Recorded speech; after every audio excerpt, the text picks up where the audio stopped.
Good morning, student. As we discussed earlier, that today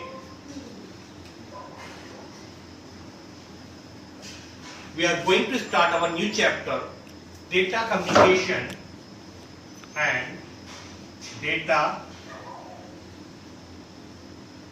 communication and computer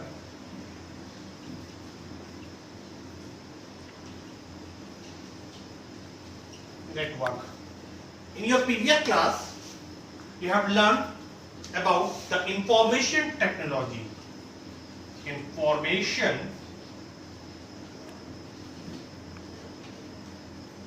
technology. In short, we say that IT. What is IT? What is information technology? Remember one thing, when we use different electrical devices like different computers to retrieve information, transmit information, to store information and to manipulate the data. That is referred in information technology. And information technology is basically an information system. Information system, information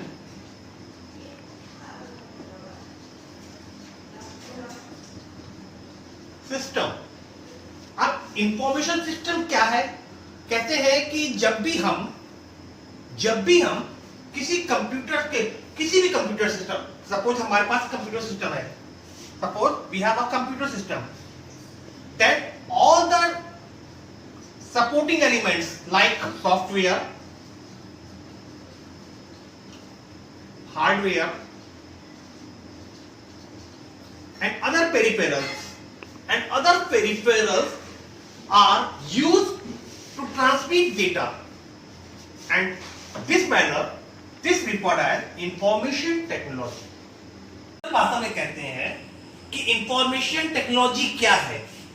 जब भी हम computer system को data को store करने में, उसके साथ manipulate करने में या उसको एक जगह से दूसरी जगह भेजने में इस्तेमाल करते हैं, जनरल लैंग्वेज में हम कह सकते हैं कि कंप्यूटर के जो सॉफ्टवेयर हैं, जो हार्डवेयर हैं, जो दूसरे सपोर्टिंग जो कंपोनेंट्स हैं, जब हम इनकी हेल्प से किसी भी डेटा इंफॉर्मेशन को, किसी भी तरह के डेटा को एक प्लेस से दूसरी प्लेस पर भेजने के काम में यूज करते हैं, that terms referred in information technology. Now we move in the next topic, telecommunication.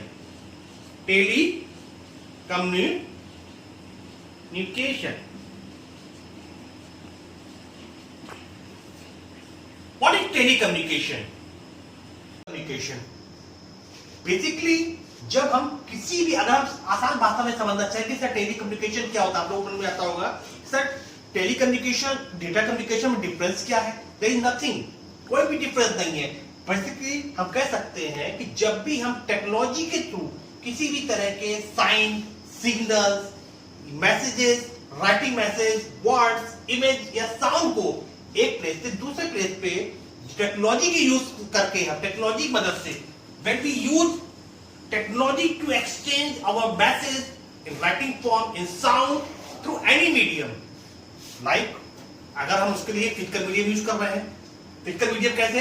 Sir जैसे हम कहते हैं कि हमने किसी वायर के थ्रू, सपोज वी यूज एक केबल, सपोज जैसे हम लोगों के घर पे क्या होता है कि हम लोगों के घर पे सैटेलाइट टीवी का कनेक्शन होता है, ब्रॉडबैंड कनेक्शन होता है, कहीं पे केबल नेटवर्क होता है. तो वहां पर क्या होता है? वहां पर हमारे पास जो टीवी के सिग्नल्स आ रहे हैं, वो सिग्नल कहां से आ रहे हैं? एक फिजिकल वायर के थ्रू सिग्नल आ रहे हैं, ठीक है. लेकिन मोबाइल फोन में भी हमारे वॉइस मैसेजेस डिलीवर होते हैं, हमारे जो है मैसेज या हमारी कम्युनिकेशन स्किल बढ़ रही है, लेकिन उस जगह पर हमारे पास कोई भी फिजिकल डिवाइसेस नहीं है या फिजिकल कनेक्शन नहीं है. मतलब हम किसी भी दूसरी डिवाइस से जुड़ने के लिए किसी भी सपोर्टिंग फिजिकल कनेक्शन को हमने उसके साथ ऐड नहीं किया हुआ है.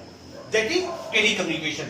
इन short, in the simple language we say the exchange of sign, signals, messages, text, words, sounds, videos with the use of technology referred as telecommunication.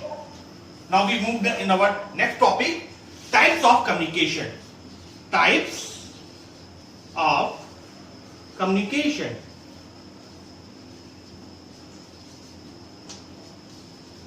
Types of communication. In this section, we are discussing about the type of communication. There are only 3 types of communication. Number 1 is audio communication. Audio communication. Second, video communication.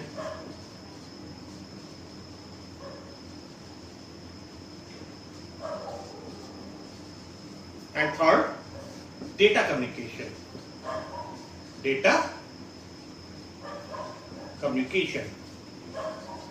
What is the difference between all of them? The first type of communication is audio communication. What is this?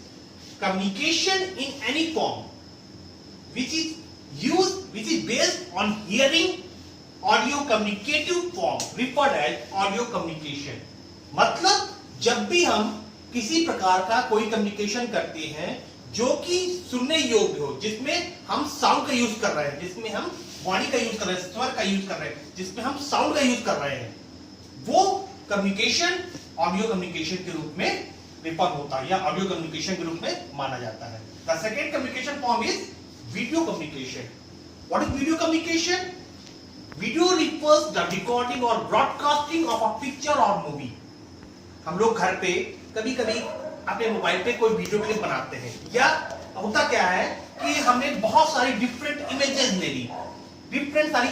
ली, लेकिन जब हम इन सारी images को manipulate करके एक साथ मर्ज कर देते हैं और इनको एक साथ जब हम प्ले करते हैं तो ये हमें एक मूवेबल फॉर्म में प्रिटेंड करती हैं, and this movable form referred as video. तो जब भी हम कह सकते हैं कि जब भी वीडियो या तो कंटीन्यूअस फॉर्म में हो सकता है, वीडियो आपने बनाया, एक वीडियो आपने बना लिया, तो वो वीडियो कंटीन्यूअस फॉर्म में हो सकता है, या फिर डिफरेंट से जो इमेज होती हैं उन इमेज को हम मर्ज करके आपस में एक साथ एक मूवेबल फॉर्म में वीडियो बना सकते हैं. और जब भी हमारा कोई कम्युनिकेशन वीडियो में बेस होगा तो that is referred in video communication. Now we move down on our third topic, data communication. What is data communication? Data communication refers to the transmission of digital data between 2 or more computers. जब भी हम 2 different computers के, 2 different electrical devices के, like computer के बीच में digital data को transfer करते हैं, डिजिटल डेटा को जब भी हम 2 डिफरेंट कंप्यूटर्स के बीच में जब ट्रांसफर कर एक्सचेंज करते हैं तो this type of communication referred as data communication. Okay, now in our next topic we discuss about the components of communication. Components of communication. Component of communication. Components of communication. अब sir components of communication मतलब जब भी हम किसी के साथ संचार करते हैं, किसी के साथ कांटेक्ट कर रहे हैं, तो उस कांटेक्ट के लिए हमें कम से कम कैसे, वो कौन से सपोर्टिंग एलिमेंट्स है या सपोर्टिंग कंपोनेंट्स है जिनका होना जरूरी है. तो बेसिकली हम डेटा कम्युनिकेशन के लिए हमारे तो एसेंशियल कंपोनेंट है वो 3 होते हैं. कौन कौन सा? Number 1 sender, second medium, and third receiver. Sender, medium, receiver. अब मैटर उठता है कि what is difference between all of them.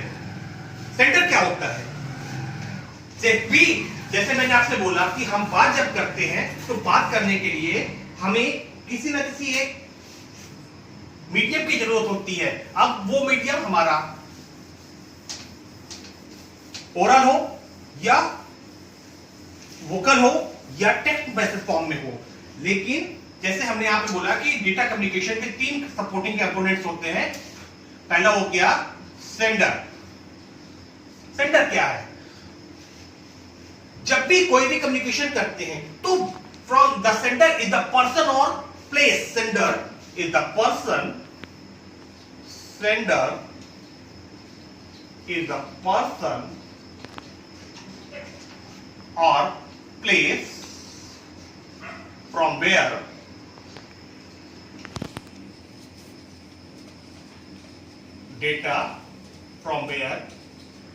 data is originate।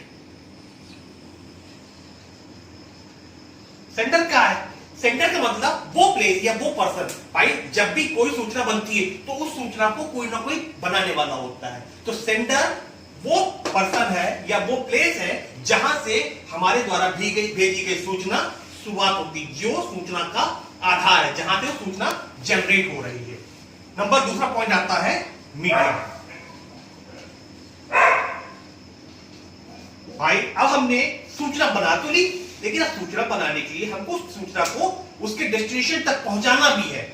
अब डेस्टिनेशन तक पहुंचाने के लिए हमें किसी न किसी मीडियम की माध्यम की जरूरत होती है। तो वो माध्यम, अब वो माध्यम फिजिकल केबल होती है या जिस भी तरीके से वो इंफॉर्मेशन, वो डेटा अपनी फाइनल डेस्टिनेशन तक पहुंच रहा है, तो वो जो मीडियम होगा, बेसिकली वो जो बीच का पार्ट है वो उसका मीडियम का काम कर रहा है। And the third and important part is receiver.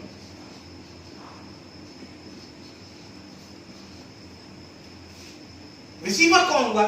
Sir यहां से जो पहला पर्सन था जिसने कि मैसेज ओरिजिनेट किया था, वो कौन हुआ? सर सेंडर हुआ। अब मैसेज ओरिजिनेट करने के बाद एक इलेक्ट्रिकल या फिजिकल मैथड के थ्रू, केबल के थ्रू या किसी अन्य माध्यम के थ्रू वो जनरेट होके अपने डेस्टिनेशन तक पहुंचे। डेस्टिनेशन मतलब जहां के लिए हमने उसको सेंड किया है। तो बेसिकली द फाइनल पर्सन या द लास्ट पर्सन who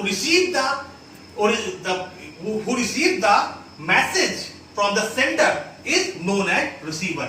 मतलब जो सबसे थर्ड पर्सन होता है जिसको सेंडर के द्वारा भेजा गया डेटा रिसीव करना है या जिसके लिए सेंडर ने उस डेटा को भेजा हुआ है, वो पर्सन उसका रिसीवर या थर्ड कंपोनेंट कहा जाता है। That's all for the today, and tomorrow we will discuss on the remaining part of this chapter। And okay.